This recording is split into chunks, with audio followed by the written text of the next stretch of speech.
Let me introduce myself. My name is Tanya He. Just call me He. I'm 35 years old and I'm currently living in Huế City, Vietnam. I graduated from Economic University and my major is Business Administration.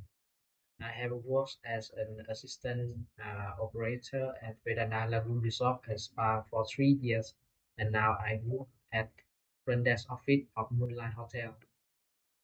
I'm applying for the hotel management training position because of my passion for hospitality and eagerness to learn about operation. I bring a proactive attitude and essential skill in the field. I completed a food and beverage management certificate, and I am also pursuing a certificate in hotel management, which I will finish by September 2025.